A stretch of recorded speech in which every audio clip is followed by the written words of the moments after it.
राज्यात नेमान पाईपलाईनी फुटपाच्यो घडणुको चालूच आसात। तोरशा NH-66 पाईपलाईन फुटून उदकाची बरीच नासडी जाली। एके वाटेन लोक उदकाक लागून हाल सोसतात जाल्यार दुसरे वटेन उदक इबाड जायत आसा। हाचेर खर दखल घेवप ही काळाची गरज जावन रावल्या।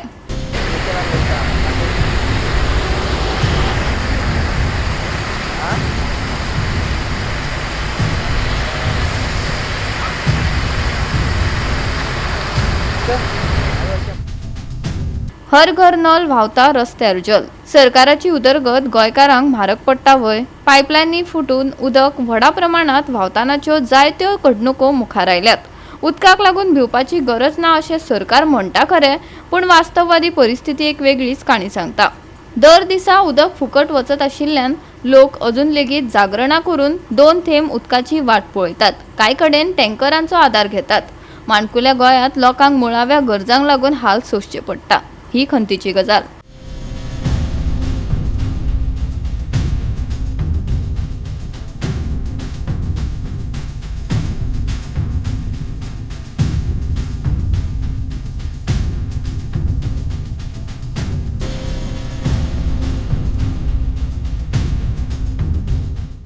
गोवा 365 खातीर मनीषा जाधव आणि Vaishnavi Salgaonkar.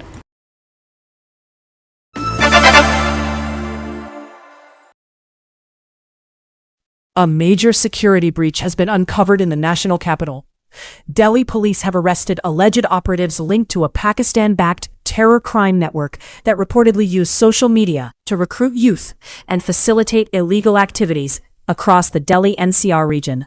The Delhi police dismantled an international terror crime syndicate with links to Pakistan's Inter-Service Intelligence or ISI. 7 people have been arrested for allegedly smuggling arms and narcotics, associated with network of Pakistan-based gangster turned terrorist Shehzad Bhatti and his associate Ajmal Gujar. According to the police, the accused smuggled weapons and drugs from across the border via Punjab and carried out reconnaissance of religious leaders, crowded public spaces, and sensitive locations. Police claim photographs and details of these locations were shared with handlers in Pakistan. The police seized 5 pistols, 41 live cartridges, 7 mobile phones, and an SUV. 7 seized mobile phones were found to contain suspicious chats and voice recordings connected to handlers operating from Pakistan, with police claiming the operation averted a significant attack in the capital region. Vaishnavi Salgaonkar for Goa 365.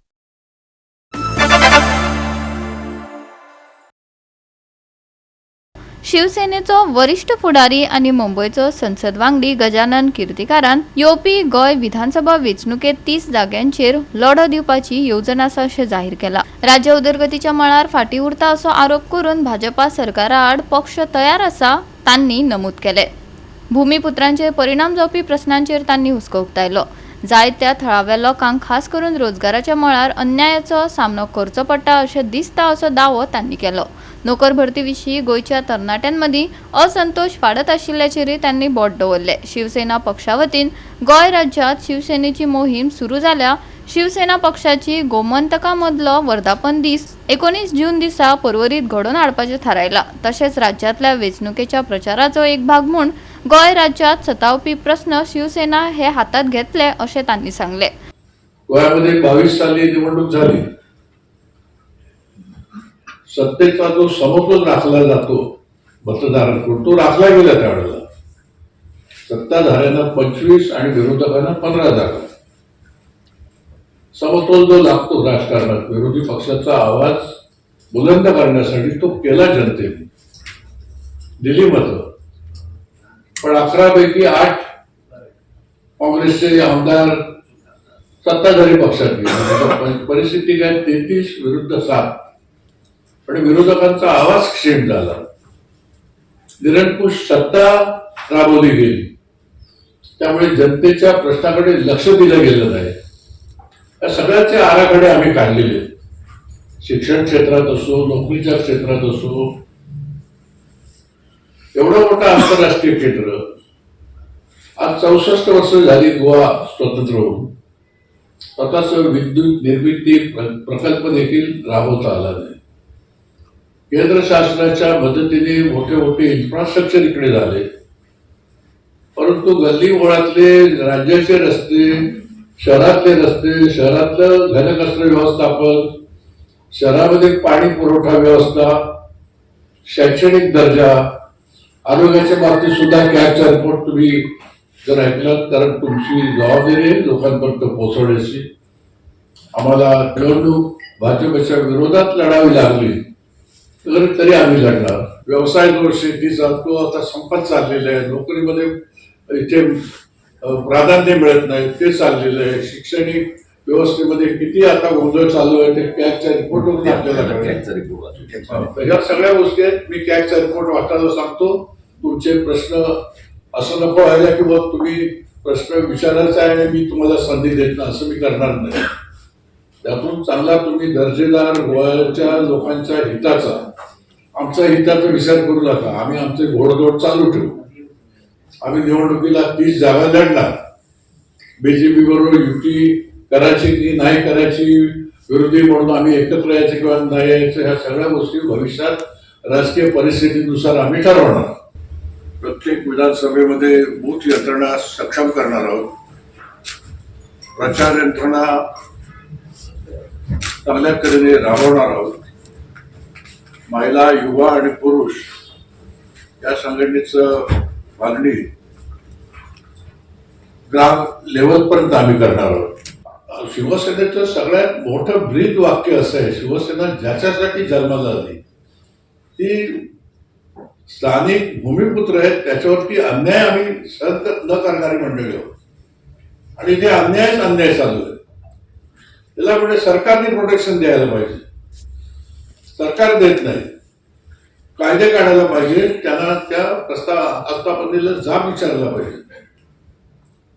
ह्या सगळ्या गोष्टी होत नाहीत. म्हणून आम्हाला स्वतंत्र बाण्याने आम्हाला निवडणूक लढायची. 30 गोव्याचे एकूण क्षेत्रफळ 3702 चौरस किलोमीटर असून मागील 5 वर्षात कलम 39 TCP ऍक्ट अंतर्गत 21,29,000 चौरस मीटर शेतजमीन सेटलमेंट झोन मध्ये रूपांतर केलेले आहे. पर्यटकाच्या हंगामात अरुंद रस्त्यामुळे प्रचंड वाहतूक कोंडीचा त्रास स्थानिकांना सहन करावा लागतो. रस्त्याची दयनीय अवस्था, अपुरे डागडुजीकरणामुळे नागरिकांना व पर्यटकांनाही त्रास होतो. गोव्यात सध्या 1,710 मान्यताप्राप्त शाळा असून सुमारे 31,000 विद्यार्थी शिक्षण घेत आहेत. त्यांना अपुऱ्या सुविधा आहेत. शिरोडा येथे औद्योगिक वसाहत निर्मितीसाठी 1,87,000 चौरस मीटर जमीन संपादित करण्यासाठी 70 कोटी 45 लाख रुपये खर्च केले. परंतु औद्योगिक वसाहत निर्माण न झाल्यामुळे हा खर्च वाया गेला. जनतेच्या पैशांचा हा अपव्यय आहे. अनेक पर्यटन स्थळावर आणि नगरपंचायत क्षेत्रात कचऱ्याची योग्य विल्हेवाट लावण्यासाठी यंत्रणा नसल्यामुळे रोगराईचा प्रादुर्भाव होत आहे. परप्रांतीय मोठ्या प्रमाणात नोकरीस आल्यामुळे गोव्याची मूळ संस्कृती व कोकणी भाषा याची ओळख धोक्यात येत असल्याची भीती स्थानिकांमध्ये आहे. बोगस डोमेसाइल सर्टिफिकेट वापरून परप्रांतीय सरकारी नोकरी लागत आहे. मागील काही वर्षात गोव्यामध्ये परदेशी पर्यटकांची संख्या 40% ते 80% पर्यंत घटली आहे. गोवा 365 खातीर जाहीद हसन, मनीषा जाधव आणि वैष्णवी साळगावकर.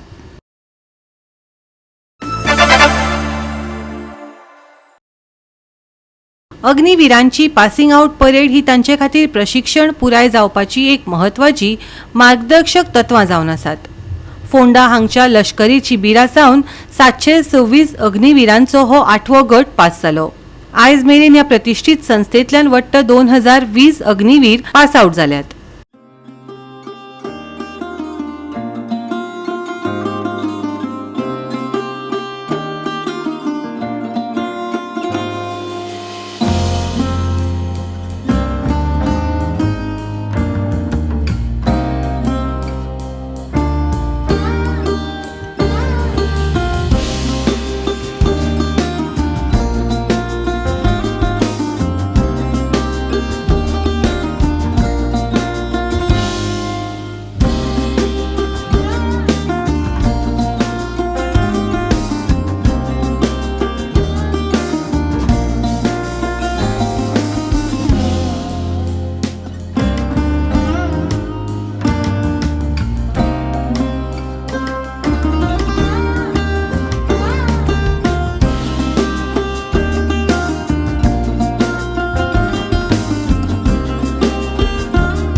अग्निवीरांनी 14 सप्तकाचे सघन प्रगत लष्करी प्रशिक्षण घेतले.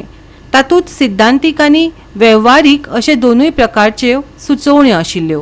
तांकां प्रवीण झुजारी जावपाक गरजेची कुशळटाय आनी गिन्यान दिवपाचो हो प्रशिक्षणाचो हेत आशिल्लो. पासिंग आउट परेड ही फक्त अग्निवीरांच्या यशस्वीपणाची परब न्हय तर भारतीय सैन्यांतल्या तांच्या प्रवासाची सुरवात जावन आसा.